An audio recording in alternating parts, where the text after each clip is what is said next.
मेरे पुत्र का रूप लेकर आया है। बहुत पीटा और बहुत पीटने के बाद पता चला वास्तव में ये मेरा पुत्र है। तो इस प्रकार कृष्ण अनेकों लीला करते थे। इन अनेकों लीलाओं के द्वारा भगवान श्री कृष्ण अपने भक्तों को आनंद कुंड में मग्न करते थे। सूरदास जी अनेक लीलाओं का वर्णन सुर सागर में किए हैं। भगवान श्री कृष्ण जब छोटे थे तो स्नान नहीं करते थे। जब यशोदा मैया स्नान कराने जाती थी तो ये भाग जाते थे। तो अनेकों रिश्वत देकर स्नान कराना पड़ता था। स्नान कराने के बाद दूध नहीं पीते थे। तो अनेकों बार यशोदा मैया कहती थी कृष्ण देखो दूध पी लो। बोले नहीं पीऊंगा। दूध पी लो, नहीं पीऊंगा। कृष्ण तुम दूध पियोगे ना तो तुम्हारी चोटी बलदेव जी जैसी हो जाएगी।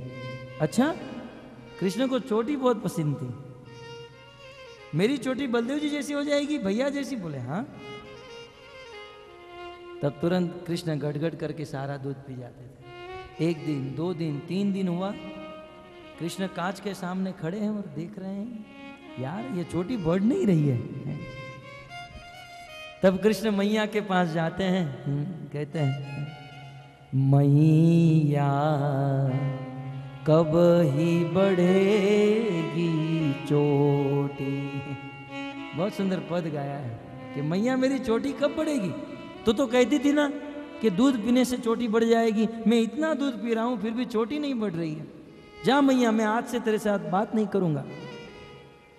मैं बड़ा हो जाऊंगा, पिताजी के लिए धोती लाऊंगा, तेरे लिए साड़ी कभी नहीं लाऊंगा। इस प्रकार से कृष्ण छोटे थे परंतु तोतली भाषा में अनेकों प्रकार की लीला करते हुए अपने माता पिता को आनंद देते थे। और इन्हीं लीला को सुनकर महाराज परीक्षित की आंखों में आंसू आ गए। और भागवत के 10वें स्कंद के 8वें अध्याय के अंत में परीक्षित महाराज ने पूछ दिया कि हे सुखदेव गोस्वामी, यशोदा ने ऐसा कौन सा कार्य किया था जिससे कृष्ण ने यशोदा को इतना सौभाग्य दिया है? जिस योगियों के ध्यानियों के ध्यान में नहीं आते हैं, साक्षात परब्रह्म भगवान श्री कृष्ण ने यशोदा के स्तन का पान किया। न जाने यशोदा ने पूर्व जन्म में ऐसा कौन सा कार्य किया था। तो इस प्रकार भगवान कृष्ण अपने भक्तों को आनंद कुंड में मग्न करते रहते हैं। और सत्यव्रत मुनि इस चतुर्थ श्लोक में कहते हैं वरम देव मोक्षम न मोक्षावधिम वा न चान्यं वृणेहं वरेशादपीह इदं ते वपुरनाथ गोपाल बालम सदा मे मनस्य वीरास्तं किमन्ये वरम देव मोक्षम न मोक्षां वधिं वा। हे प्रभु, हे कृष्ण, वरेशाद अपीह, आप मुझे समस्त प्रकार के वर देने में समर्थ हो। कृष्ण, आप मुझे सब कुछ में समर्थ हो, परंतु मुझे न च अन्य, मुझे इस संसार का सुख नहीं चाहिए। मानो भगवान श्री कृष्ण पूछे अपने भक्तों को क्या चाहिए। न च अन्य, मुझे संसार का सुख नहीं चाहिए। तो भगवान कहे कि आपको मोक्ष चाहिए। कहते हैं वरम देव मोक्षम न, मुझे मोक्ष भी नहीं चाहिए। अच्छा, मोक्ष से भी श्रेष्ठ वैकुंठ चाहिए। कहते हैं मोक्षाम वधिम वा, मोक्ष की जो अवधि है, मुक्ति में भी जो सबसे श्रेष्ठ मुक्ति है वैकुंठ चाहिए। अच्छा, आपको संसार का साधारण धन पैसा भी नहीं चाहिए, मुक्ति भी नहीं चाहिए, वैकुंठ भी नहीं चाहिए, तो फिर आपको क्या चाहिए? तब सत्यव्रत मुनि कहते हैं इदम ते वपुरनार्थ गोपाल बालम। हे प्रभु, इदम, इदम माने ये जो लीला हुई, दामोदर लीला, यशोदा मैया ने भगवान श्री कृष्ण को उखल से बांधा हुआ है। यह वपु, वपु माने यह रूप। हे नाथ, हे प्रभु, गोपाल बालम, ये गोपाल, बाल गोपाल का जो स्वरूप है, सदा में माने मेरे मनुष्य विरासताम, बस प्रभु आपको मुझे देना ही है। तो इदम बाल गोपालम वपु सदा सदा के लिए मेरे मन में विराजमान रहे, इतना आशीर्वाद दे दीजिए, अन्य कुछ नहीं चाहिए। भगवान कपिल देव माता देवहूति को कहते हैं कि हे माते, यही है मेरे भक्तों का स्वभाव है। भगवान अपने भक्तों को देने के लिए, सब कुछ देने के लिए तैयार हो जाते हैं, परंतु भगवान के भक्त भगवान से कुछ नहीं मांगते हैं। सालोक्य सामीप्य सारूप्य साष्टि दीयमानम न गृह्णन्ति विना महत्पाद सेवनम जना।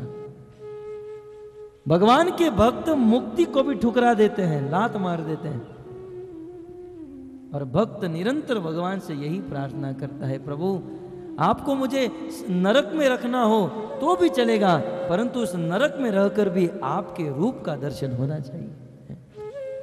इदम ते वपुर्नार्थ गोपाल बालम, ये बाल गोपाल का स्वरूप सदा सदा के लिए मेरे मन में विराजमान रहे, बस ऐसा आशीर्वाद दीजिए। किम अन्य, इस श्लोक के अंत में एक शब्द दे दिया, किम अन्य, अन्य किम, अन्य इतने सारे वरदान से क्या लाभ। बहुत सुंदर तत्व का निरूपण किया है सत्यव्रत मुनि ने। यद्यपि वरेशादपि हो वरम देव, आप वरदान देने में सर्वश्रेष्ठ हो, आप सब कुछ देने में समर्थ हो, लेकिन आपके इस रूप को छोड़कर अन्य वस्तु मांगने से क्या लाभ। कहां सत्यव्रत मुनि और कहां हम हैं? भगवान के मंदिर में गए नहीं और भीख मांगना शुरू किया नहीं, हे प्रभु मेरा बिजनेस बन जाए, एक गाड़ी हो जाए, एक बंगला हो जाए, ये हो जाए, फलाना हो जाए। परंतु सत्यव्रत मुनि कहते हैं कुछ नहीं चाहिए, बस आपको देना ही है तो आपका दर्शन दीजिए। इस संसार में तो कभी कभी हमें भगवान से क्या मांगना चाहिए यह भी नहीं आता है। क्या मांगेंगे? मांगा है सत्यव्रत मुनि ने, मांगा है देवी कुंती ने, मांगा है वित्रासुर ने, मांगा है रामायण के केवट ने। सबके सामने भगवान खड़े रह गए, जो चाहिए वो मांग लो।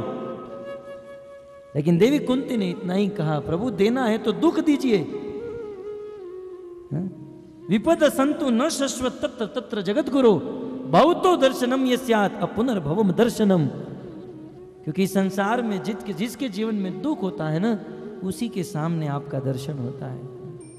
मुझे कुछ नहीं चाहिए और फिर भी आपको देना है, तो जैसे गंगा की धारा प्रचंड गति से समुद्र की ओर बढ़ती है, वैसे ही मेरी भक्ति आपके चरणों में निरंतर बढ़ती रहे, ऐसा आशीर्वाद दीजिए। किम अन्य वरदानों से क्या लाभ। वित्रासुर के अंतिम समय में रणभूमि में खड़े खड़े भगवान सामने खड़े हैं, क्या चाहिए? न नाक पृष्ठम न चपार मेष्टम न सार्वभौम न रसाधिपत्य न योग सिद्धि न पुनर्भौमा समंजसत्वा विरह्य कांक्षे। हे प्रभु मुझे संसार का राज्य नहीं, स्वर्ग का राज्य नहीं, ब्रह्म लोक का राज्य नहीं, आपको मुझे देना है तो आप मुझे अपना दर्शन दीजिए। अजात जन्मा अजात पक्षा, जैसे एक अजात पक्षी, अभी अभी जिस पक्षी का जन्म हुआ है, उसकी पंख नहीं आई है, उसके माता पिता उस घोंसले से निकलकर वन में भोजन बटोरने गए हैं, परंतु माता पिता को उस घोंसले में लौटने में देरी हो जाए और बिना पंख वाला वह पक्षी का बच्चा चिल्लाता है कि हे माते कब आओगी, कब आओगी। उसी प्रकार प्रभु मैं आपके दर्शन करने में चिल्ला रहा हूं, कातर हूं, कब आप मुझे दर्शन दोगे। जैसे गाय वन में चरने के घास चरने के लिए जाती हैं, गाय के बछड़े घर पर होते हैं और वन में आने से देरी हो जाने से वह गाय के बछड़े राह देखते हैं, कब मेरी माँ आएगी और मुझे दूध पिलाएगी। ठीक उसी प्रकार प्रभु मैं आपके चरणों में निवेदन करता हूं, कब आप आओगे और मुझे दर्शन दोगे। जैसे किसी पतिव्रता नारी का पति परदेश गया हो, यहां पर उस नारी को बहुत दुखी किया जा रहा हो, तो परदेश गए हुए पति की एक टक से राह देखती है, कब मेरे पति आएंगे और मुझे सुखी करेंगे। ठीक उसी प्रकार हे प्रभु मैं आपकी राह देख रहा हूं, आप कब मुझे दर्शन दोगे। शुद्ध भक्तों ने जब जब भगवान से मांगा है, तो भक्तों भगवान से कुछ नहीं मांगा, भगवान को ही मांग लिया है। इसी को कहते हैं बुद्धिमान। केवट की नौका से उतरकर भगवान ने केवट को मुद्रिका देने का प्रयास किया। बार बार बहुत कीन प्रभु लखन सिय नहीं कछु केवट ले। बार बार राम ने, लक्ष्मण ने, सीता ने कहा केवट ले लो, ले लो। गोस्वामी जी कहते हैं नहीं कछु केवट ले, केवट ने कुछ नहीं लिया। बार बार भगवान राम के कहने पर, बेचारा दरिद्र था, नौका चलाकर अपना जीवन गुजार रहा था। लक्ष्मीपति, लक्ष्मी के नाथ सामने खड़े हैं, चाहे तो करोड़ों धन संपत्ति मांग सकता था, लेकिन वे हमारी तरह नहीं, वो तो शुद्ध भक्त था। बार बार भगवान के कहने पर यही कहा, अब कछु नाथन चाहिए मोरे दीन दयाल अनुग्रह तो। फिरती बार मोही जो कछु देवा सो प्रसाद में शिर धरि ले। हे प्रभु, हे राघव, मुझे आपसे कुछ नहीं चाहिए, आपको देना ही है तो आपका अनुग्रह दीजिए, आपकी कृपा दीजिए। आप 14 साल के लिए वन में जा रहे हो, आपको देना ही है तो 14 साल के बाद जब आप वापस लौटोगे तो फिर से पुनः मुझे दर्शन दीजिए। बस यही आपके चरणों में विनंती करता हूं। भगवान के भक्तों ने भगवान से मांगा है तो उनका दर्शन। आज सत्यव्रत मुनि भी यही कह रहे हैं, इदम ते वपुरनार्थ गोपाल बालम सदा में मनस्य। सदा सदा के लिए मेरे मन में ये बाल गोपाल रूप विराजमान रहे। प्रभु ऐसा आशीर्वाद दीजिए। और इसके बिना की मनिए अन्य अन्य वस्तुओं से मुझे क्या प्रयोजन है। यदि संसार की कोई भी वस्तु हमें मिल जाए, क्या हम सुखी हो सकते हैं? हमारे गुरु महाराज कहते हैं कि एक व्यक्ति को दुनिया का सारा धन दे दिया जाए, सारी होटल उनके नाम पे कर दी जाए और सारी संपत्ति, सारी बिल्डिंग, सब कुछ उनके नाम पर कर दी जाए और फिर पूछा जाए आप सुखी हो गए? सुखी नहीं हो पाएगा। दुनिया का सब कुछ मिलने पर भी हम, क्योंकि सबसे पहले हमें यह जानना चाहिए हमारे दुख का कारण ये जगत है। ये जगत बनाने वाले ने भगवत गीता में ऐलान करके कह दिया, हे अर्जुन दुखालयम अशाश्वतम। ये जगत मैंने बनाया है और ये जगत मैंने स्पेशल जीवों को दुख देने के लिए बनाया है। जब तक इस संसार में रहेंगे हमें कुछ भी मिल जाए, सुखी नहीं हो पाएंगे। क्या मांगेंगे भगवान के पास? मांगना ही है तो इस जगत से मुक्त होकर भगवान का दर्शन करते रहे। यही वस्तु मांगनी चाहिए। क्या मांगना, ये भी बुद्धिमानी। मैं अक्सर एक दृष्टांत सुनाता हूं। एक बार पूरी दुनिया के राजा नेता, उनका जन्मदिन था। तो उसने मन में इच्छा की क्या करूं, कुछ नया करके दिखाऊं। तो उन्होंने मन ही मन में सोच लिया, वैसे तो सब लोग खुश हैं, लेकिन सेंट्रल जेल में उम्र कैद की सजा जो लोग भुगत रहे हैं वे लोग बेचारे बहुत दुखी हैं। उस प्राइम मिनिस्टर ने सोचा कि सेंट्रल जेल में उम्र कैद की सजा भुगतने वाले को कि मैं सारी इच्छा पूर्ण करूंगा। दूसरे दिन प्राइम मिनिस्टर का जन्मदिन, सेंट्रल जेल में पंडाल लगे गए, स्टेज बनाया गया, सभी कैदी लाइन में खड़े रह गए और प्राइम मिनिस्टर अपनी सीट पर बैठ गए। एक के बाद एक आ रहे हैं और प्राइम मिनिस्टर पूछ रहे हैं कि आपको क्या चाहिए। पहला कैदी आया, ध्यान से सुनिए। पहला कैदी आया, प्राइम मिनिस्टर ने पूछा क्या चाहिए। प्रथम कैदी ने कहा, जिस दिन से इस जेल में हम लोग आए हैं ना, उसी दिन से खिचड़ी खा खा कर थक गए हैं। कुछ खाने पीने का चस्का मिल जाता तो आनंद आ जाता। प्राइम मिनिस्टर ने अपने अनुचरों को कहा, इसके लिए इस जेल में एक होटल खोल दो। जो प्लेट खाना है खाता रहेगा, क्योंकि आज तो खुश थे। दूसरा कैदी आया, क्या चाहिए तुमको? बोले जिस दिन से इस जेल में आया हूं उस दिन से एक ही कपड़ा पहनकर थक गया हूं, अब तो इसमें से बदबू आ रही है। कोई जीन्स पहनने मिल जाता, 6 pocket T shirt. Prime minister ने कहा इसके लिए इस जेल में एक कपड़े की दुकान खोल दो, जो चाहिए वो लेकर आए। तीसरा कैदी आया, तुम्हें क्या चाहिए? बोले जिस दिन से यहाँ पर आए हैं सुबह से लेकर शाम तक 12 घंटे काम कराते हैं, पत्थर तुड़वाते हैं और रात को जाकर मात्र 10 रुपये देते हैं। पैसे मिल जाते तो आनंद आ जाता। कितना चाहिए? 5 करोड़, इसको 10 करोड़ दे दो। खुश था ना आज तो प्राइम मिनिस्टर।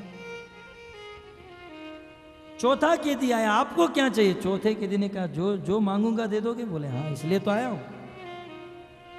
तो प्राइम मिनिस्टर साहब एक काम कीजिए, मुझे इस जेल से बाहर निकाल दीजिए।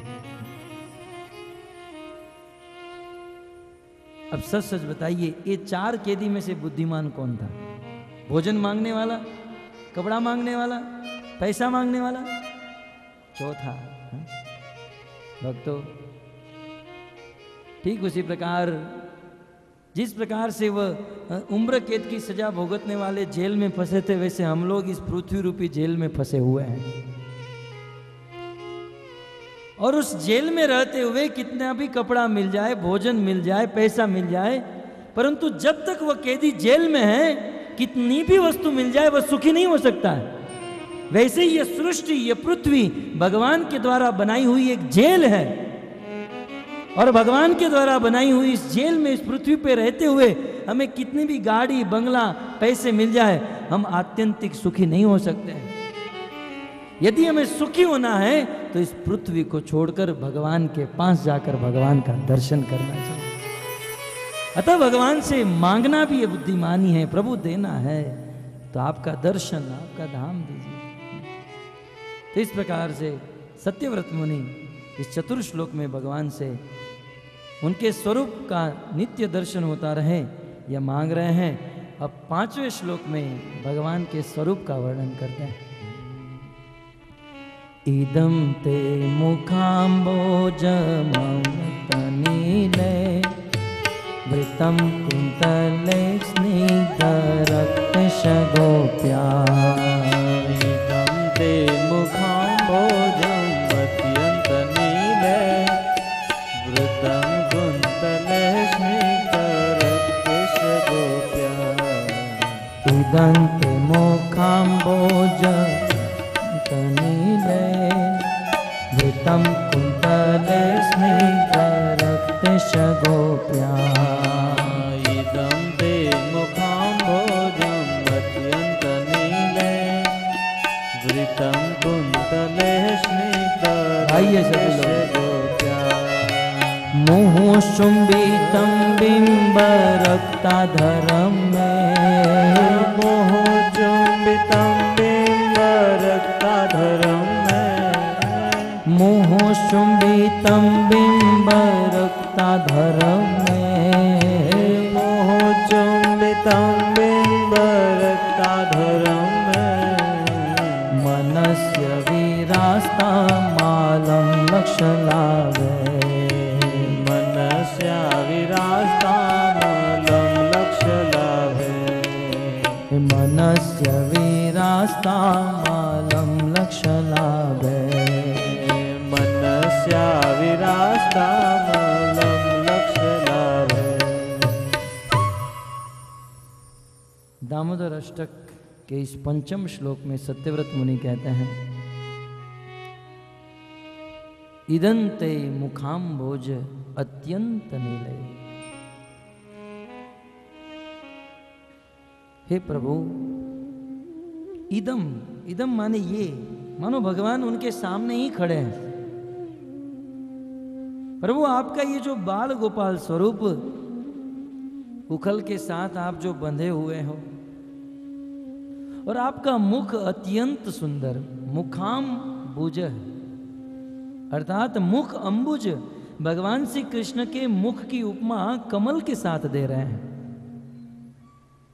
अंबु का अर्थ होता है जल, और ज का अर्थ होता है जन्म। अंबुज का अर्थ होता है जिसका जल में जन्म होता है, वह अंबुज।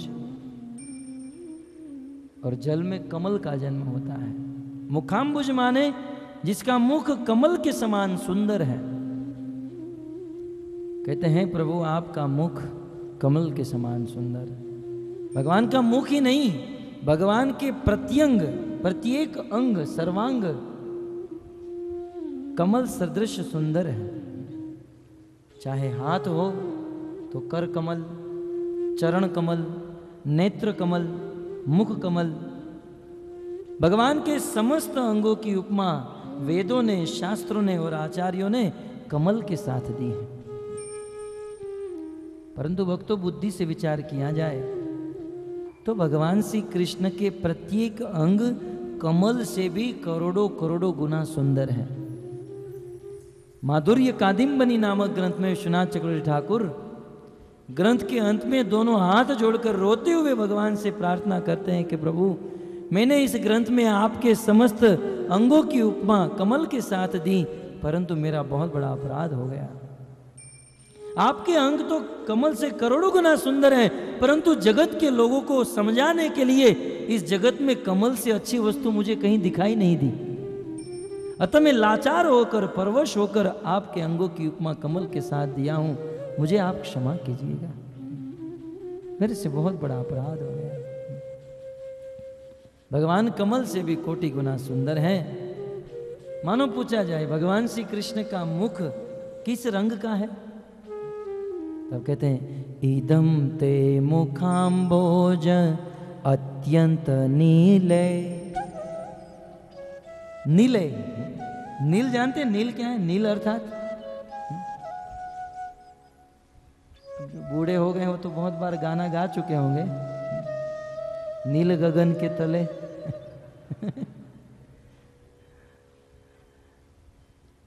ये जो गगन है, आकाश है, उसका रंग है नीला। तो कहते हैं इदम ते मुखाम्बुज अत्यंत नीले। भगवान श्री कृष्ण के मुख का रंग नील वर्ण का है। और नील नहीं, अत्यंत नील, घने बादल की तरह। जब वर्षा होती है और बादलों में पानी भर जाते हैं तो उस जलधर पानी भरे हुए बादल का जो रंग होता है, वह रंग हमारे श्याम सुंदर कृष्ण का है। गोपियां पूछती थी, कृष्ण आपका रंग काला कैसे हो गया? तब कृष्ण अनेकों अनेकों अपनी सफाई देते थे। क्या बताऊं, मैं तो गोरा था, लेकिन काली रात को जन्म हुआ, काला हो गया। गोपियां कहती है झूठ बोल रहा है। तब दूसरी सफाई देते थे कि मैं तो गोरा ही हूं, लेकिन काली कमरी धारण करता हूं ना, तो काली कमरी का रिफ्लेक्शन आता है। ये काले वस्त्र का रिफ्लेक्शन आ रहा है, इसलिए मैं काला लगा, बाकी तो मैं गोरा हूं। बोले झूठ बोल रहे हैं। तब कृष्ण तीसरी सफाई देते थे कि मैं तो बहुत गोरा था, ये ब्रजवासियों को सुखी करने के लिए यमुना में कूद पड़ा और यमुना में कूदकर कालिय नाग को नाथ दिया, इसलिए मैं काला हो गया, नहीं तो मैं बहुत गोरा था। अनेकों अनेकों बातें बनाते थे और गोपियों को कहते थे। गोपियां मानती नहीं थी। तब कृष्ण ने अंत में जो कारण दिया है, हृदय को स्पर्श करने वाला, सखी नैनों में कजरा लगाती है, सखी नैनों में कजरा लगाती है, सखी नैनों में कजरा लगाती है,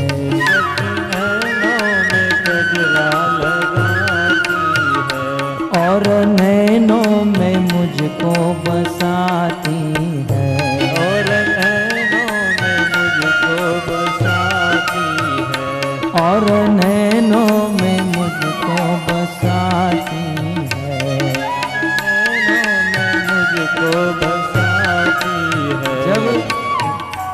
जब पूछते थे कृष्ण तू काला क्यों है, तो काला कैसे हो गया? कृष्ण अनेक अनेक बातें बनाते थे। जब ये गोपियां नहीं मानती थी, तब कृष्ण अंत में कहते थे मैं तो गोरा ही हूं, लेकिन तुम लोग अपनी आंखों में काजल लगाती हो और इतना इतना काजल लगा कर आती हो और फिर अपनी आंखों से मुझे देखती रहती हो। तुम लोग अपनी आंखों में मुझे बसा लेती हो और मैं जब तुम्हारी आंखों में बस जाता हूं तो तुम्हारे काजल का रंग मेरे शरीर पर लग गया, इसलिए मैं काला हो गया। सखी नैनों में कजरा लगाती है, सखी नैनों में कजरा लगाती है, सखी नैनों में काजल लगाती है, सखी नैनों में काजल लगाती है, और नैनों में मुझको बसाती है, और नैनों में मुझको बसाती है, और नैनों में मुझको बसाती है, और नैनों में मुझको बसाती है। तेरे कजरे का रंग काला इसलिए काला ओ है। तेरे कजरे का रंग काला इसलिए काला मैं, तेरे कजरे का रंग काला इसलिए काला ओ है। तेरे कजरे का रंग काला इसलिए काला मैं। तू इतना बता दे काना तेरा रंग काला क्यों? इतना बता दे काना तेरा रंग काला क्यों? तू काला होकर भी जग से निराला क्यों? तू काला होकर भी जगत निराला क्यों? तू काला होकर भी जग से निराला क्यों? तू काला होकर भी जगत निराला क्यों? तू इतना बता दे काना तेरा रंग काला क्यों? इतना बता दे काना तेरा रंग काला क्यों? हरे कृष्णा कृष्ण कृष्ण हरे हरे, हरे राम राम राम हरे हरे। सभी लोग प्रेम से गाइए भगवान का पवित्र नाम। हरे राम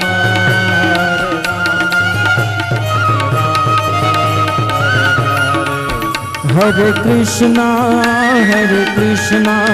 कृष्ण कृष्ण हरे हरे, हरे राम राम राम हरे हरे। हरे कृष्ण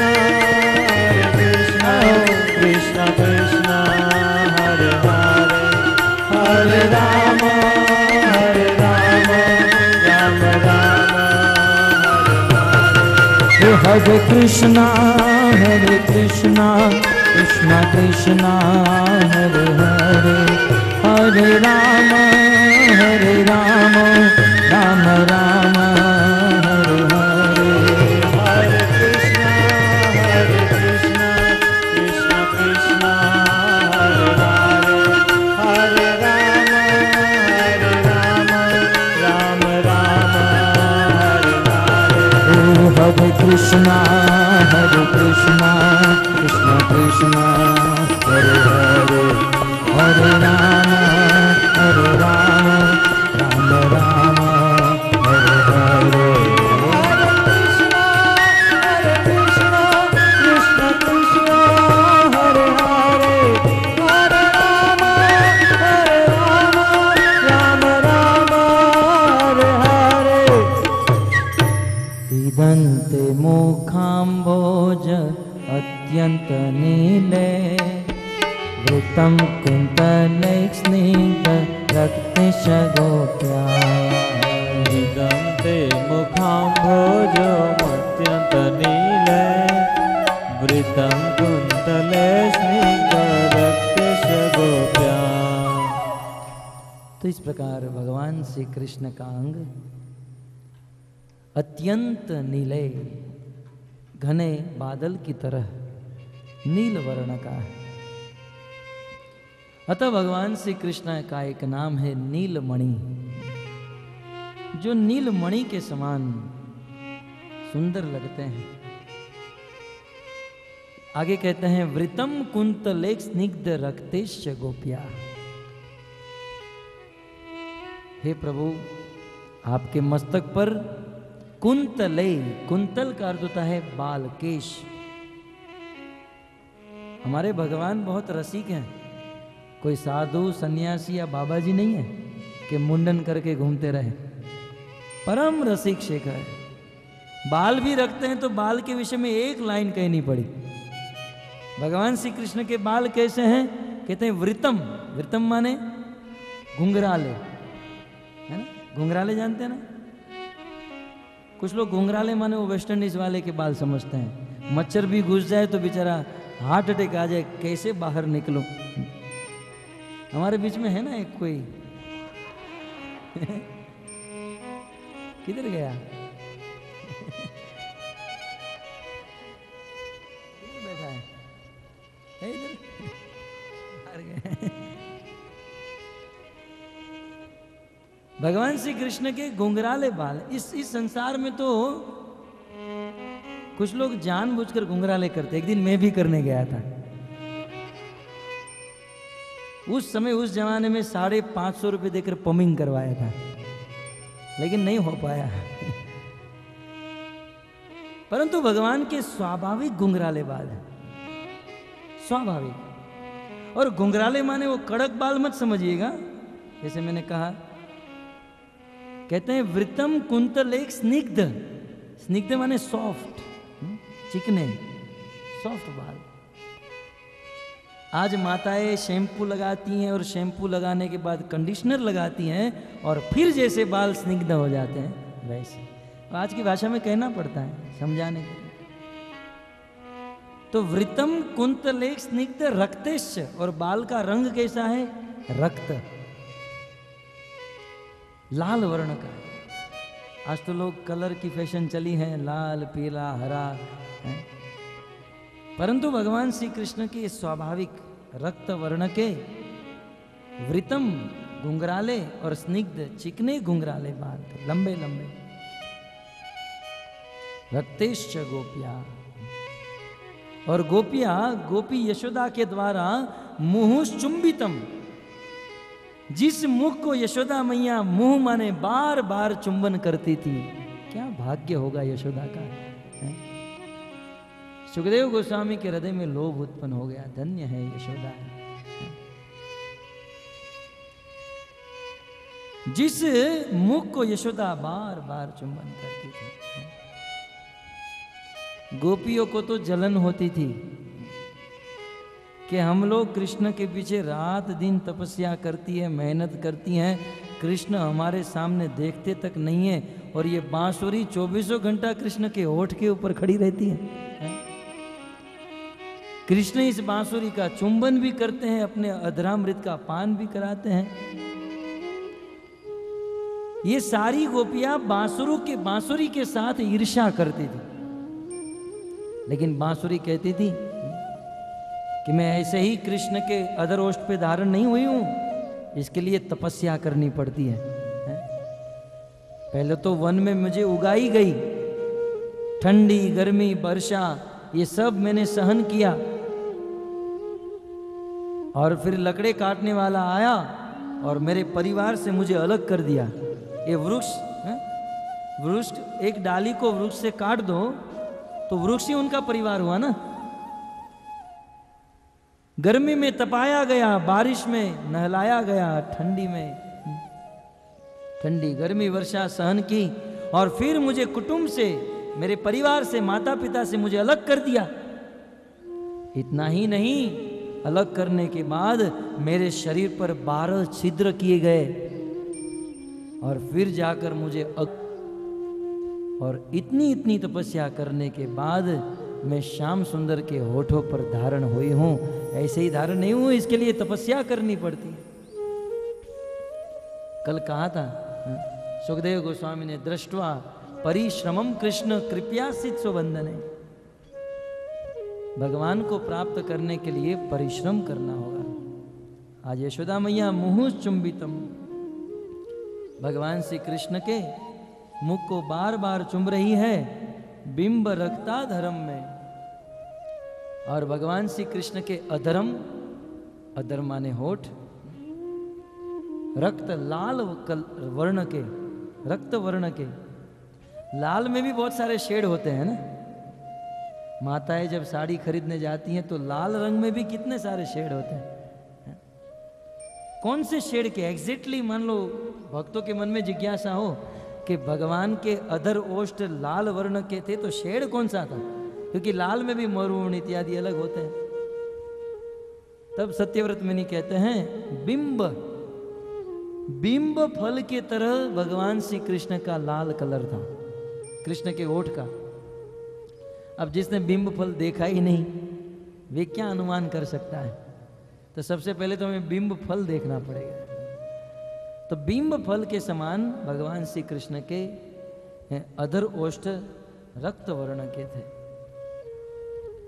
और स्वाभाविक आज की माताएं अपने होठ को लाल करना पड़ता है लिपस्टिक लगाकर, परंतु भगवान का तो स्वाभाविक था। और इतना ही नहीं, मनस्या विरास्ता मलम लक्ष्य लाभ है। भगवान की यह सुंदर छवि मेरे मन में निरंतर विराजमान रहे। मनस्या विरास्ता, मेरे मन में विराजमान रहे। बार बार कह रहे हैं लक्ष्य लाभे। इस भगवान श्री कृष्ण की छवि को छोड़कर अन्य लाखों लाखों लाभ हो भी जाए तो क्या फायदा है।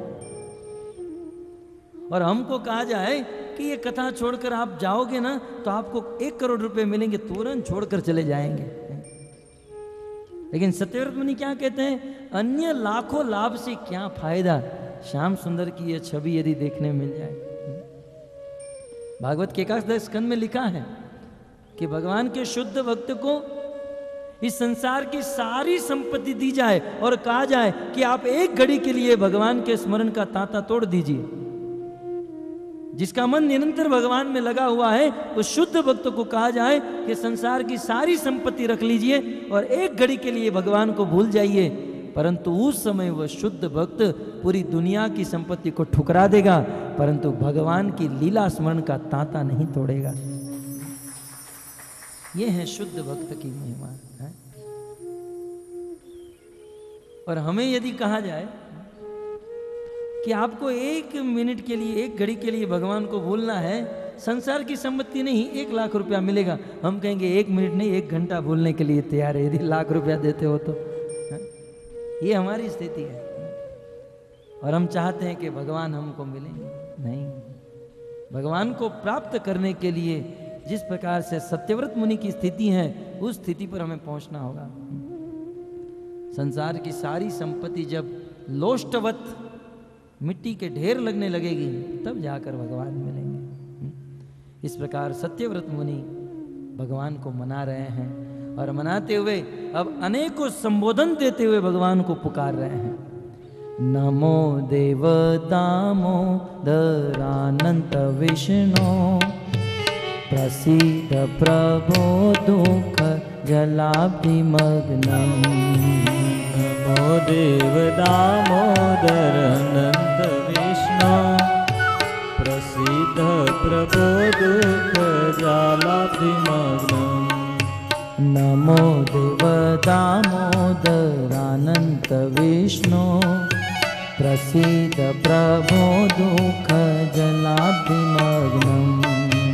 नमो देव दामोदर अनंत विष्णु प्रसीद प्रभो दुख जलाब्धिमग्नम्। कृपा दृष्टि वृष्ट्याति दिनं बतानो। कृपा दृष्टि वृष्ट्याति दिनं बतानो। कृपा दृष्टि वृष्ट्याति दिनं बतानो। कृपा दृष्टि वृष्ट्याति दिनं बतानो।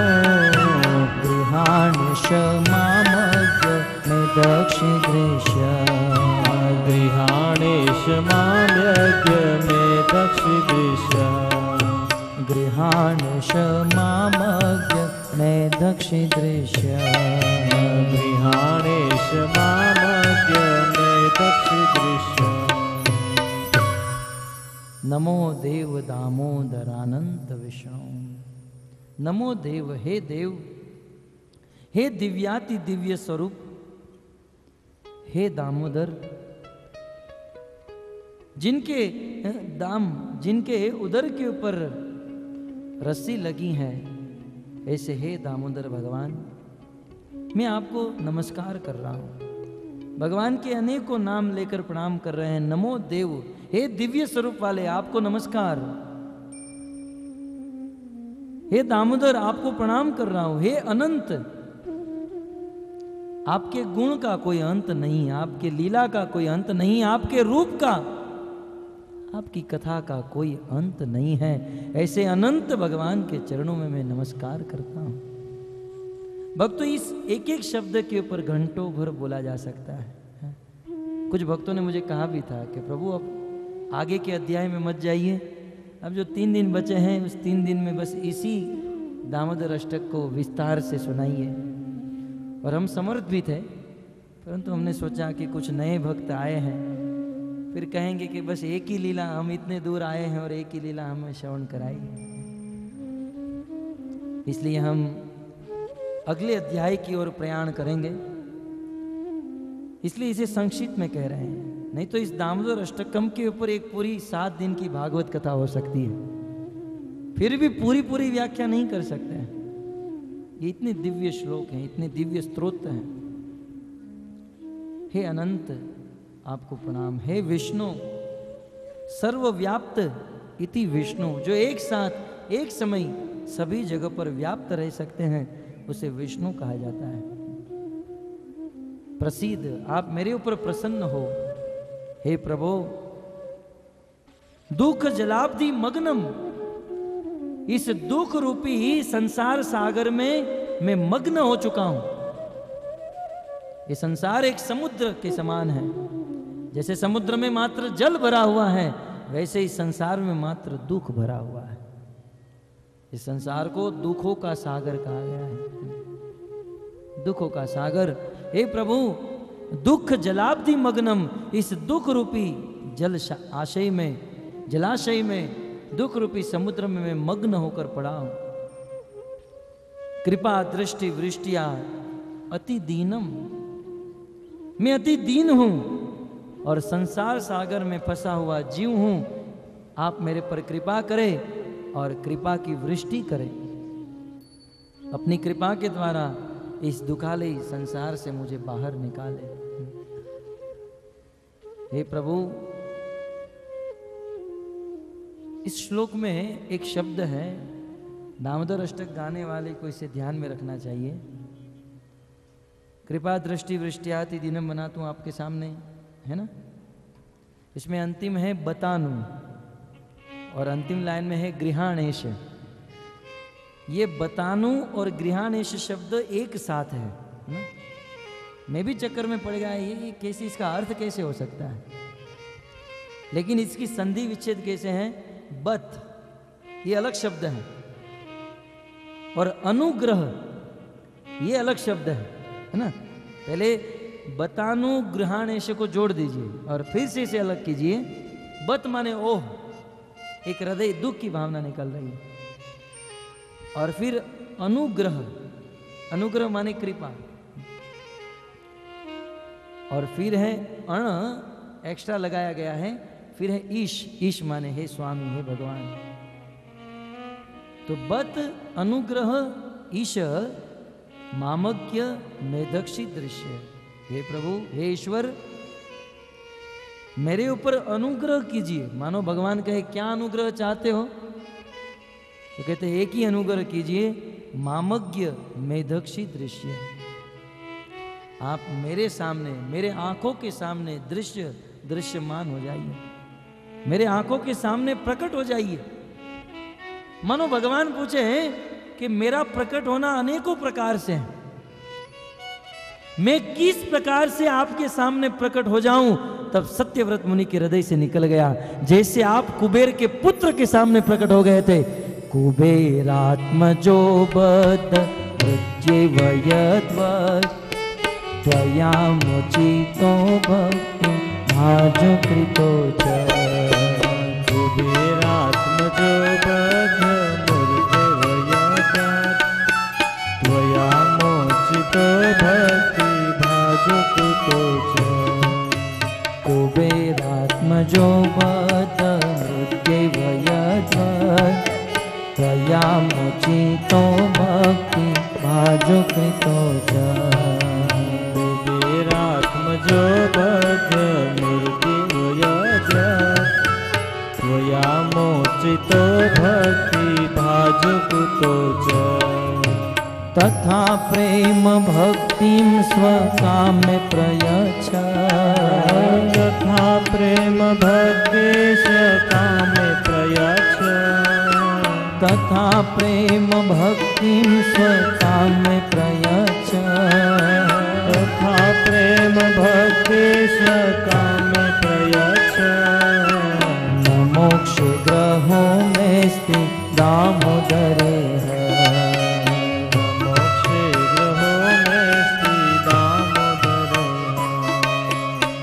मोक्ष ग्रहो में स्थित दामोदरे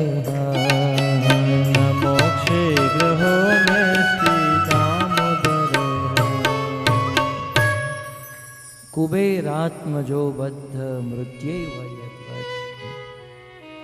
हे प्रभु, आपने कुबेर आत्मजो, आत्मज माने पुत्र,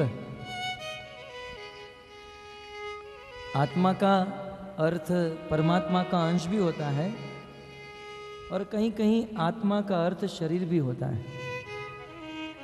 आत्मज, ज माने जन्म लेना, शरीर से जन्म लेने वाला पुत्र कहा जाता है। तो कुबेर आत्मजो, कुबेर के जो आत्मज थे, दो पुत्र थे, नल कुबेर और मणिग्रीव, कल जिसकी चर्चा हुई थी। बद्ध मूर्ति एवं, ये कुबेर के दोनों पुत्र मूर्ति की तरह बंधे हुए थे। मूर्ति एव का अर्थ होता है मूर्ति एव, एव माने उनके समान ही, जैसे मूर्ति बंधी हुई होती है, न बोल सकती, न हिल सकती है, न कुछ कर सकती है, स्टेच्यू की तरह। कुबेर के दोनों पुत्र मूर्ति की तरह बंधे हुए थे एक वृक्ष के शरीर में, यद्वत उसी की तरह। और उस कुबेर जी के पुत्र को आपने उद्धार कर दिया। दोनों वृक्ष थे, लेकिन जैसे ही आपने उसका उद्धार किया, दोनों देवता जैसे बन गए। देखिए सामने, वृक्ष थे परंतु बहुत सुंदर देवता के रूप में प्रकट हो गए। और मात्र कुबेर के दोनों पुत्रों को आपने बंधन से ही मुक्त नहीं किया, त्वया मोचितो, तो आपके द्वारा उनका उद्धार किया, मुक्त किया। और इसी के साथ साथ भक्ति भाजो कित्रचो, उस कुबेर जी के पुत्र को आपने भक्ति का भाजन बना दिया, अपनी शुद्ध भक्ति प्रदान कर दी।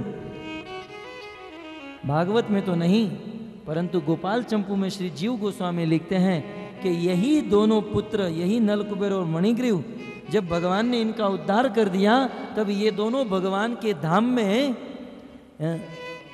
शूक बन गए, तोते बन गए। स्निग्ध कंठ और मधुकंठ, ये दो स्निग्ध कंठ और मधुकंठ नाम के दो तोते, दो शूक बन गए। और भगवान के धाम में भगवान के जितने भी पार्षद थे, अपना सभी कामकाज करने के बाद भगवत कथा सुनने के लिए बैठते थे। और व्यासपीठ पर ये दोनों बैठकर भगवान के धाम में, इन्होंने नंद बाबा के आंगन में रहकर भगवान की जो जो लीला देखी है, वे कथा के रूप में सुनाते थे। जो लोग वृक्ष के शरीर में मूर्ति की तरह बंधे हुए थे, आपने जिसका उद्धार कर दिया, उद्धार ही नहीं किया, आपने अपनी भक्ति का जिसको भाजन बना दिया। तथा प्रेम भक्ति, उसी प्रेम भक्ति ही स्वकाम में प्रयच्छ, आप मुझे दे दीजिए बस। कुबेर जी के पुत्र को जो आपने मुक्त करके अपनी शुद्ध प्रेम भक्ति दे दी। बस इस जड़ जगत से, इस जड़ देह से मुक्त करके वही प्रेम भक्ति आप मुझे दे दीजिए। इसके अलावा और कुछ चाहिए? कहते हैं न मोक्षे ग्रहो मेस्ति दामोदर। हे दामोदर, हे दाम से बंधे हुए, हे उखल से बंधे हुए प्रभु, इससे अतिरिक्त न मोक्ष, मुझे मोक्ष भी नहीं चाहिए, न मोक्ष ग्रहो में स्थित, बस मुझे तो आपकी प्रेमा भक्ति चाहिए, शुद्ध भक्ति चाहिए, भक्ति चाहिए। और प्रभु धन्य है आप, धन्य है यशोदा। परंतु प्रभु मैं आपके चरणों में प्रणाम नहीं कर रहा हूं, मैं यशोदा के चरणों में भी प्रणाम नहीं कर रहा हूं, क्योंकि आप और यशोदा से धन्य है आपको बांधने वाली वह रस्सी। मैं तो उस रस्सी को प्रणाम करता हूं।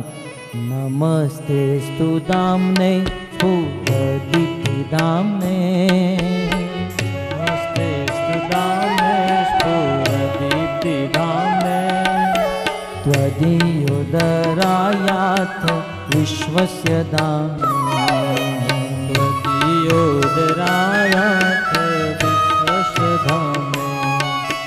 नमस्ते स्तु दाम्ने स्फुरदीप्ति दाम्ने, त्वदीयोदरायाथ विश्वस्य दाम्ने। नमस्ते स्तु दाम्ने स्फुरदीप्ति दाम्ने, त्वदीयोदरायाथ विश्वस्य धाम्ने। नमो राधिकाये त्वदीया प्रियाये, नमो राधिकाये त्वदीया प्रियाये, नमो राधिकाये त्वदीया प्रियाये, नव्य प्रियाये। नमो नन्तलीलाय देवाय तुभ्यं, नमो नन्दलीलाय देवाय तुभ्यं, नमो नन्तलीलाय देवाय तुभ्यं, नमो नन्दलीलाय देवाय तुभ्यं। नमस्ते स्तु धाम्ने स्फुरदीप्ति धाम्ने। कृष्ण मैं आपको नहीं, नंद बाबा को नहीं, यशोदा को नहीं, कृष्ण मैं तो उस रस्सी को प्रणाम करता हूं। धन्य है वह रस्सी जिसने आपको बांध दिया है। नमस्तेस्तु दामने, उस दाम को, उस रस्सी को नमस्कार। स्फुरदीप्ति धामने, अखिल ब्रह्म तेज के आश्रय को मैं प्रणाम करता हूं। त्वदीयोदरायाथ विश्वस्य धामने, जिसने आपके उदर को बांध दिया है। क्या रस्सी है ये? अरे जिस उदर में अनंत कोटि ब्रह्मांड बसे हुए हैं। ध्रुव महाराज कहते हैं अपनी स्तुति में, कल्पांते, जब इस कल्प का अंत होता है, जब ब्रह्मा जी की 100 साल की आयु समाप्त होती है और महाप्रलय होता है, तब भगवान विष्णु अनंत अनंत कोटि ब्रह्मांडों को अपने जठर में धारण करते हैं और अपने जठर में धारण करके आराम से सो जाते हैं। शेते शेते पुमान। परम पूज्य राधा गोविंद गोस्वामी महाराज कहते हैं, आज के भगवान मानने वाले को कहना चाहिए कि यदि आप भगवान हो तो ध्रुव महाराज कहते हैं भगवान के विषय में कि भगवान करोड़ों करोड़ों ब्रह्मांड को अपने जठर में, पेट में धारण करते हैं, फिर चैन की नींद से सो जाते हैं। आज के भगवान मानने वाले को ब्रह्मांड मत खिलाइए, एक दो बोरी आटा खिला दीजिए और फिर कहिए आप जरा आराम से सोकर बताइए। सोडा पीनी पड़ेगी, इनो पीना पड़ेगा, अनेकों बार भागना पड़ेगा, डॉक्टर को बुलाना पड़ेगा। भगवान आखिर भगवान होते हैं। एक बार द्वारिका में पांडवों में से एक अति भोजी वृकोदर जिसे कहा गया है, जिसका उदर ही वृक था, ऐसे भीम भगवान श्री कृष्ण को मिलने के लिए द्वारिका गए। भीम भोजन करने में बहुत एक्सपर्ट है, कहीं से भी भोजन ढूंढ लेते हैं और खाते हैं तो कहते हैं हजारों हजारों लड्डू एक साथ खा जाते हैं। लेकिन जितना खाते हैं उतना काम भी करते हैं। खाना मना नहीं है, अनलिमिटेड भोजन मिलेगा अभी आपको। लेकिन हम लोग क्या करते हैं, ज्यादा से ज्यादा खाते हैं और कम से कम भोजन करते हैं। भगवान को ऐसे लोग पसंद नहीं है। भगवान को तो ऐसे लोग पसंद है जो कम से कम भोजन करते हैं और ज्यादा से ज्यादा भजन करते हैं।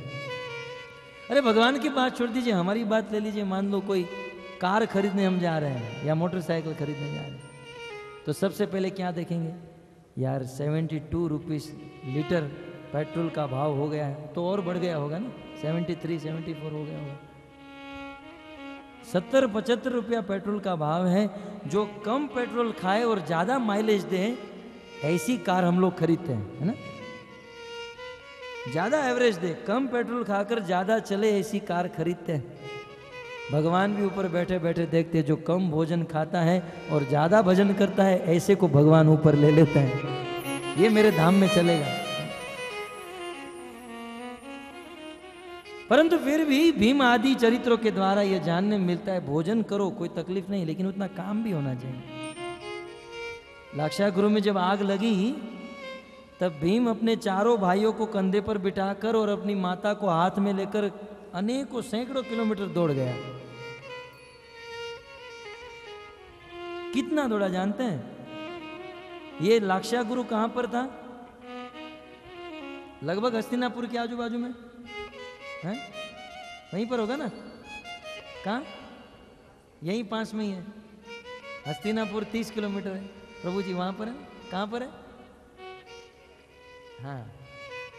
और भीम उसे लेकर कहाँ गया जानते हैं? बंगाल, एक चक्र गांव, नित्यानंद प्रभु का जन्म स्थान है।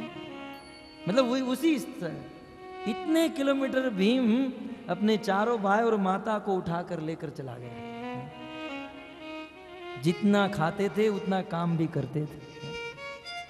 खाओ, खाने का मना नहीं है। कल मोहन थाल था, आज बता दूं? नहीं, विक्रम महाराज ना कह रहे, मत बताइए, सीक्रेट रखिए, नहीं तो अभी से मुंह में पानी आ जाएगा।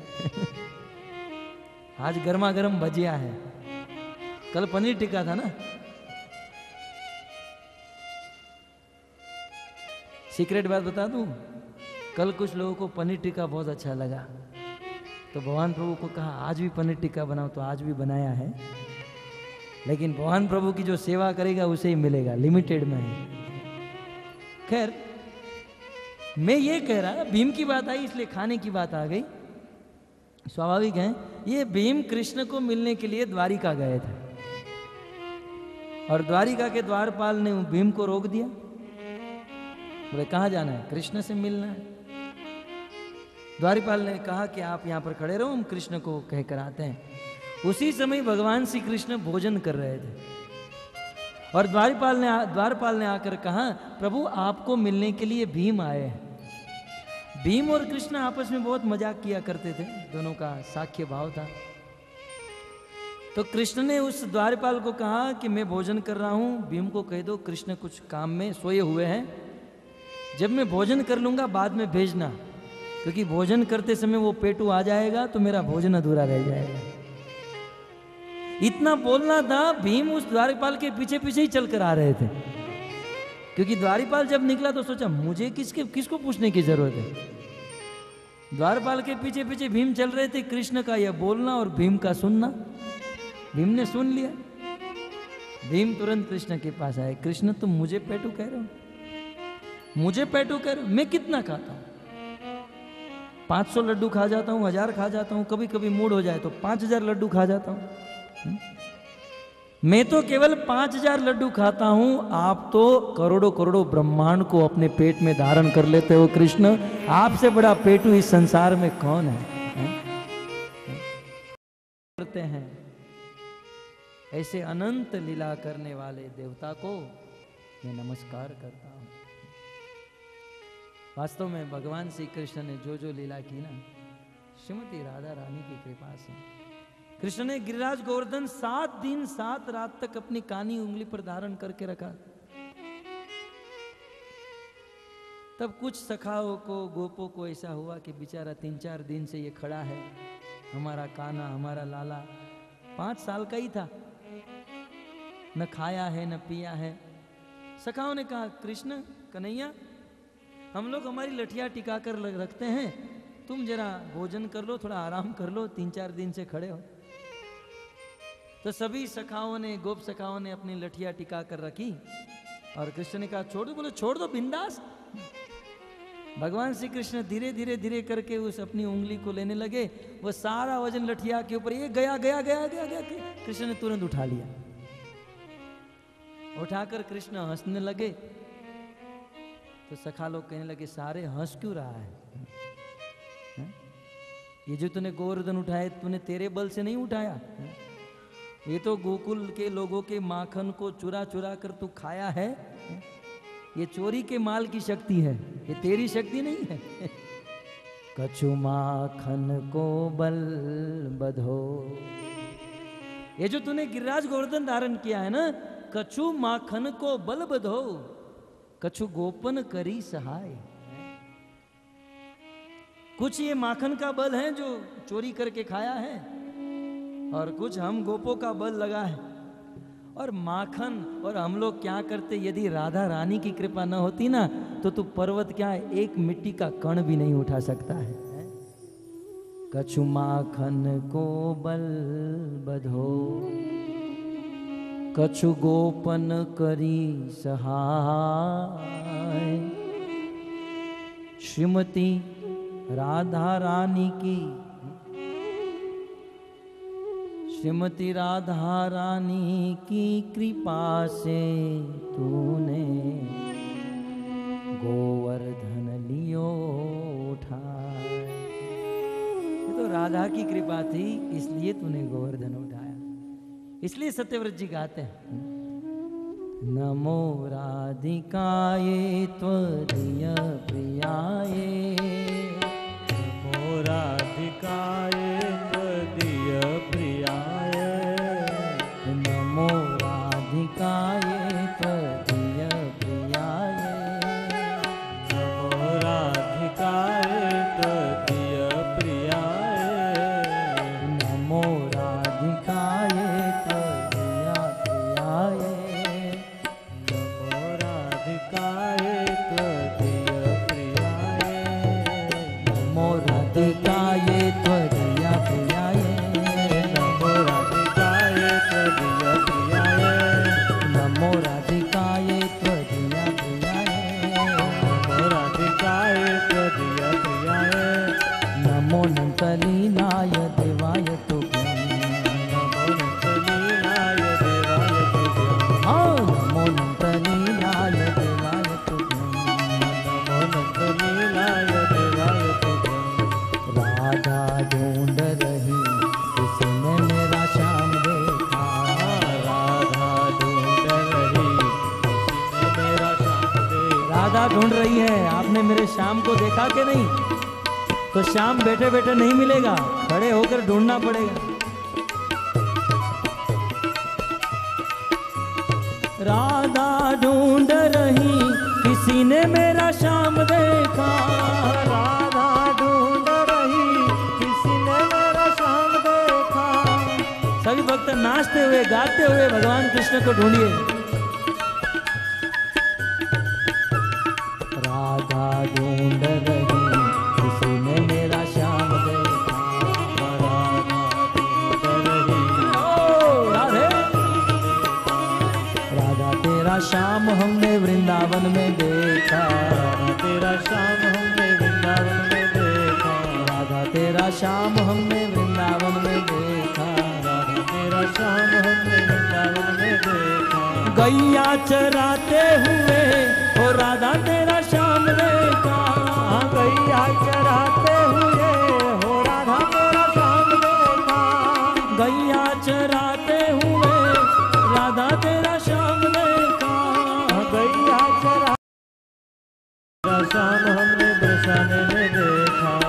तेरा श्याम हमने गोकुल में देखा, राधा तेरा श्याम हमने गोकुल में देखा, राधा तेरा श्याम हमने गोकुल में देखा।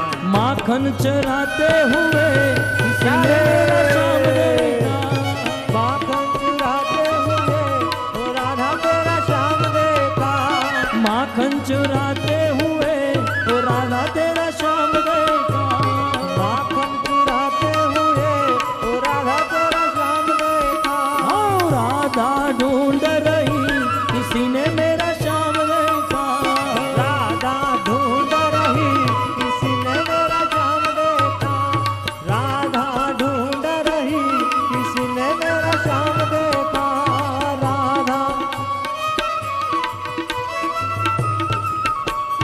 राधा तेरा श्याम हमने वृंदावन में देखा, राधा तेरा श्याम हमने वृंदावन में देखा, राधा तेरा श्याम हमने वृंदावन में देखा, राधा तेरा श्याम हमने वृंदावन में देखा। रास रास रास रसाते हुए हो राधा तेरा श्याम देखा, रास रचाते हुए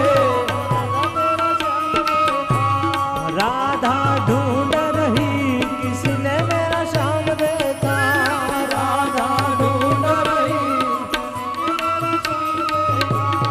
राधा ढूंढ रही किसी ने मेरा श्याम देखा, राधा ढूंढ रही किसी ने मेरा श्याम देखा।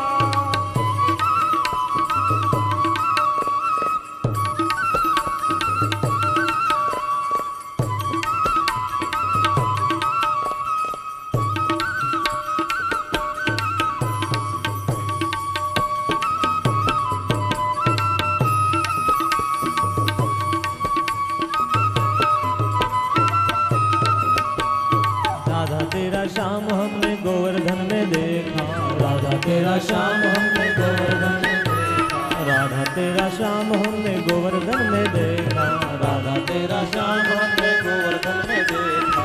गैया गैया गैया चराते हुए राधा तेरा श्याम देखा, गैया चराते हुए गैया चराते हुए हो राधा तेरा श्याम देखा, गैया चराते हुए हो राधा तेरा श्याम देखा।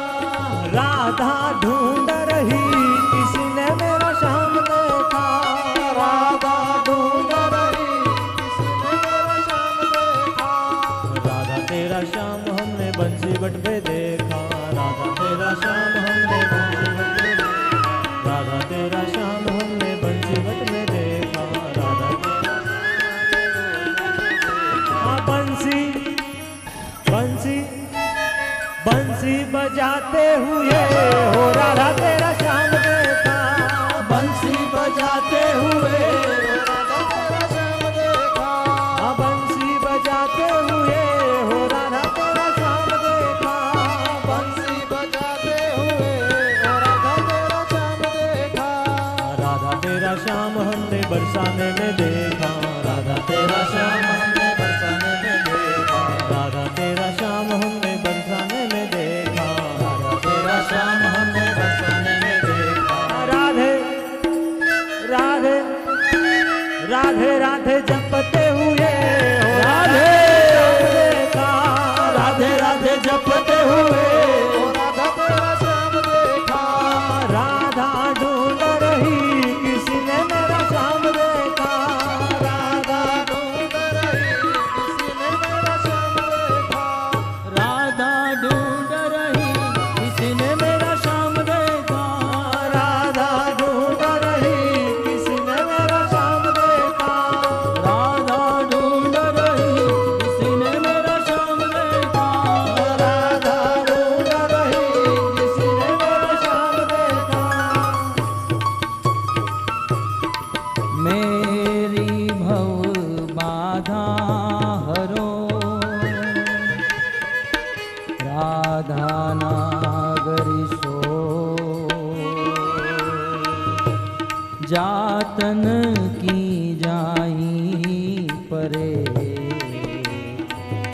श्याम हरित द्युति हो। राधा राधा नाम को जो नर सपने हुले, साहो मोहन सावरो रिजी अपन को। राधा रानी को महारानी को, राधा रानी को कन्हैया बड़ो प्यारो, मनमोहन मुरली वारो। राधा रानी को कन्हैया बड़ प्यारा है, मनमोहन मुरली वारो।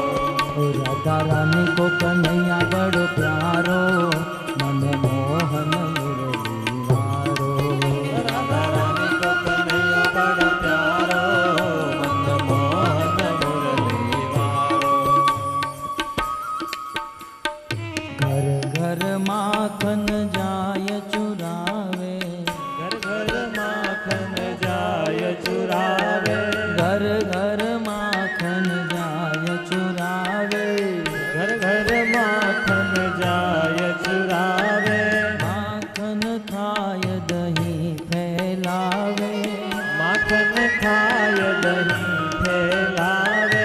माखन खाय दही फैलावे।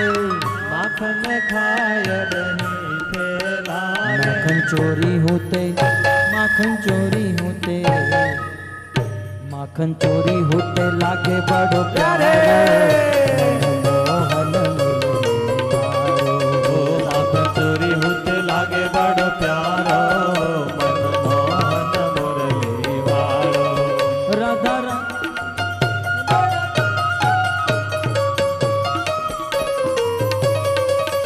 राधा रानी को कन्हैया बड़ो प्यारो, मनमोहन मुरली वारो।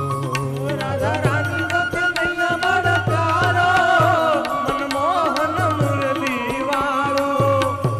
पनघट पे जल भरनन देवे, घट पे जल भरने न देवे। पनघट पे जल भरनन देवे। घट पे जल भरने न देवे। गगरी भरी शीश लुटकावे, गगरी भरी शीश लुढ़कावे। गगरी भरी शीश लुढ़कावे। गगरी भरी शीश लुढ़कावे। गगरी फोड़ी होते, गगरी फोड़ी होते, गगरी फोड़ी होते लागे बड़ो प्यारो, मनमोहन मुरली वारो। गगरी फोड़ी होते लागे बड़ प्यारे, मनमोहन मुरली वारो। ओ गगरी फोड़े होते लागे बड़ो प्यारो, मनमोहन मुरली वारो। गगरी फोड़ी होते लागे बड़ प्यारे, मनमोहन मुरली वारो। राधा रानी को कन्हैया बड़ो प्यारो, मनमोहन मुरली वारो। राधा रानी को कन्हैया बड़ प्यारो, मनमोहन मुरली वारो।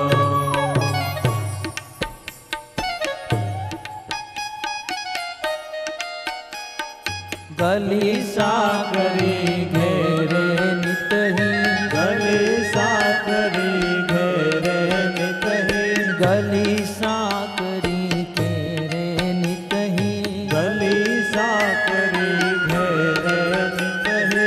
दही को दान ले बर बसही, दही को दान ले बर बसही। दही को दान ले बर बसही।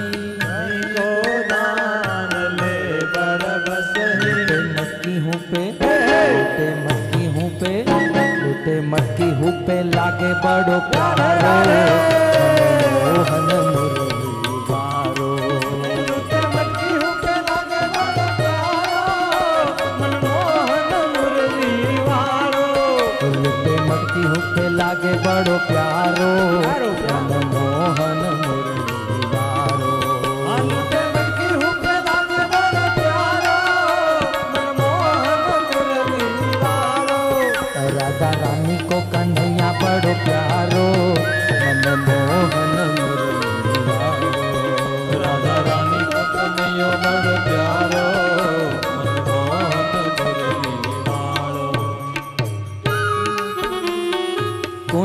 गली में जो मिल जावे, कुंज गलिन में जो मिल जावे, कुंज गलिन में जो मिल जावे, कुंज गलिन में जो मिल जावे, भैया पकड़ के रार मचावे, भैया पकड़ के रार मचावे, भैया पकड़ के रास मचावे, भैया पकड़ के रार मचावे। रार करे हूँ पे रास करे हूँ पे, रास करे हूँ पे लागे बड़ो प्यारो, मनमोहन मुरलीवारो।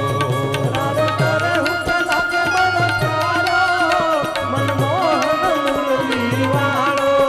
रास करे हूँ पे लागे बड़ो प्यारो, मनमोहन मुरलीवारो।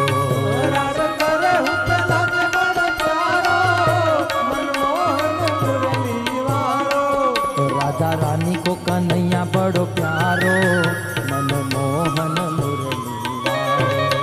राधा रानी को कन्हैया बड़ो प्यारो, मनमोहन मुरलीवारो। राधा रानी को कन्हैया बड़ो प्यारो, मनमोहन मुरलीवारो। राधा रानी को कन्हैया बड़ो प्यारो, मनमोहन मुरलीवारो। कर सर पर सधर अमर कर अनुसर, कर पर वर धर मैल करे, अरे हर सुर यवर पर यतियन कर, हर मन हर भैर बन, अरे मन हर मटक ठक टक निकट मुकट शिर सवर नमय, गण रण पट करड़ करड़ पद घूंगर, रंग पर सोंदर श्याम मेरे जी रंग भर सोंदर, श्याम मेरे जी रंग भर सोंदर, श्याम हेलो सारम मेघमलारम बलिबहारम जलधारम, दादुरलतारम मयूर पुकारम, परियसाधम बिंदारम, तवलय समारम प्यास्य पारम, नंद कुमार विरज्ञानी, कहे राधे प्यारी मैं बिहारी, गोकुल आवो गिरधारी रे गिरे गोकुल आवो, गिरधारी रे गिरे गोकुल आवो,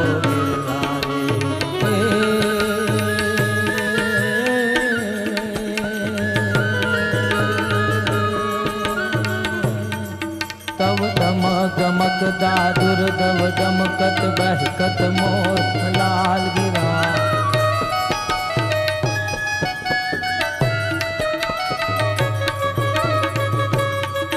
तव धमक दमक दादुर दव दमकत बहकत मोर मलाल गिरा, तव पियु पियु शब्द पुकारत जातक, पियु पियु तो पियु गिरा, तव गड़ड़ गड़ड़ नभ हो कड़ा कान धन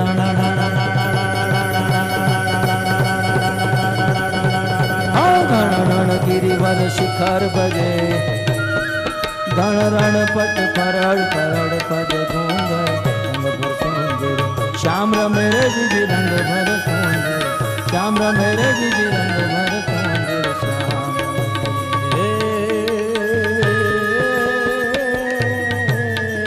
भादव हर भरिया गिरिवर हरिया, प्रेम पसरिया तमतरिया, मथुरा की गलिया फेरन भरिया, उपजा भरिया वश करिया, ब्रिजराज विसरिया कान सरैया, मन लही परिया मोरा राधे, कहे राधे प्यारी मैं बलिहारी, गोकुल आवो गिरधारी रजिर गोकुल आवो, गिरधारी रजिर गोकुल आवो, गिरधारी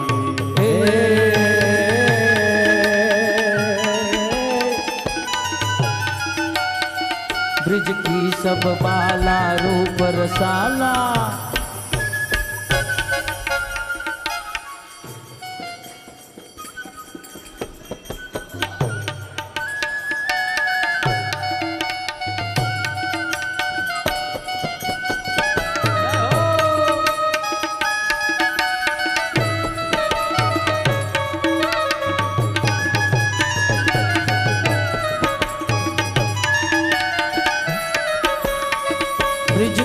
सब बाला रूप रसाला करी पे आला नंद लाला लागी तन ज्वाला विपति साला गुण दयाला नंद लाला आए नहीं आला कृष्ण कृपाला बंसी वाला बनवारी नर सुखकारी नेत्र मुरारी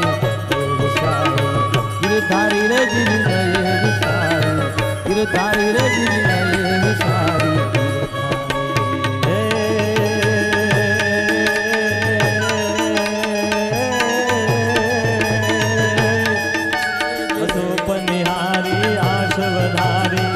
दसरारी बसरारी नवनिधि निहारी सड़ी अरारी बड़ संभारी मथुरारी बखुबाण पुजारी कहत पुकारी तमें दयासो तकरारी कहे राधे प्यारी मैं बलिहारी गोकुड़यावो गिरधारी रे जिरे गोकुड़यावो गिरधारी रे जिरे गोकुड़यावो गिरधारी। बोलो हरे कृष्णा कृष्णा कृष्णा हरे हरे हरे राम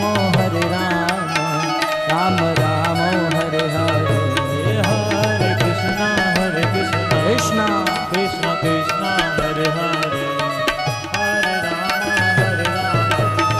राम राम हरे हरे। जय जय प्रभुपाद प्रभुपाद प्रभुपाद प्रभुपाद जय जय प्रभुपाद प्रभुपाद प्रभुपाद प्रभुपाद। नित्य गौर हरि हरि बोल।